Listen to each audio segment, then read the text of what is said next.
মাদারীপুরে নারীকে বেঁধে এবং চুল কেটে নারী নির্যাতনের প্রতিবাদে মানববন্ধন করেছে এলাকার লোকজন। তাদের দাবি, মামলা দায়েরের পর প্রায় 2 সপ্তাহ পরেও অভিযুক্তরা গ্রেফতার হয়নি। এদিকে নির্যাতন মেয়েটি জানায় পরকীয়া প্রেমের অপবাদ দিয়ে তার উপর অত্যাচার করে তার বাড়িওয়ালা সোহাগ সর্দার ও পরিবারের লোকজন।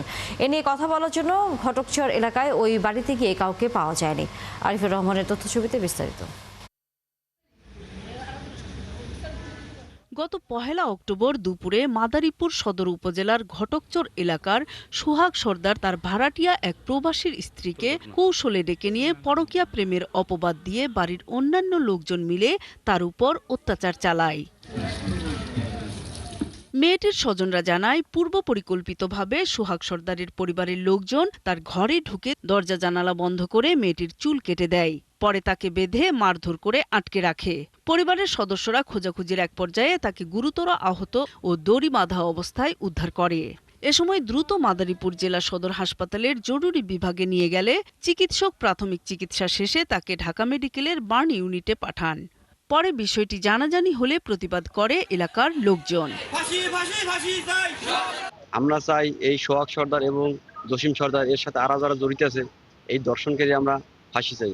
মাথার চুল ছিল, মাথার চুল মানে কাইটা ফেলছে, বটি দিয়ে কাটছে।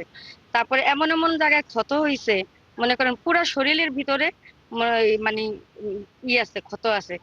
নির্যাতনের বর্ণনা দিয়ে ওই নারী সোহাগ সহ দোষীদের কঠোর বিচার দাবি করেন।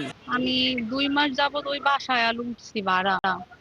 পরে ওঠার পরে থেকে উনি আমার মানে ব্ল্যাকমেল করে নানান ভাবে। তারপরে জোরপূর্বক আমার বাসায় ঢোকে ওই ভিডিও দিয়ে আমার বারবার মানে ব্ল্যাকমেল করা হয়, যে ভিডিও পাঠাই দেওয়া হইবে, থাকলে দেওয়া হইবে আমার হাজবেন্ডের কাছে, তার কথা যদি আমি না শুনি। এ ঘটনায় 3রা অক্টোবর নির্যাতিতার মা বাদী হয়ে মাদারীপুর সদর থানায় 7 জনের নামে একটি মামলা দায়ের করেন।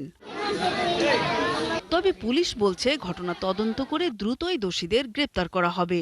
আসামিদেরকে গ্রেপ্তারের জন্য আমরা একাধিক অভিযান পরিচালিত করছি। আমরা প্রত্যাশা করছি যে আসামিদেরকে খুব শীঘ্রই আইনের আওতায় নিয়ে আসা যাবে। আর এই ঘটনাকে কেন্দ্র করে ভিকটিমের পরিবারকে যদি কেউ হুমকি ভয়ভীতি দেখায় তাহলে তাদের বিরুদ্ধে আইনানুগ ব্যবস্থা নেওয়া হবে। অভিযুক্ত সোহাগ সর্দারের সঙ্গে বারবার যোগাযোগ করেও তাকে পাওয়া যায়নি। নূর তাজমিন নীর, 71।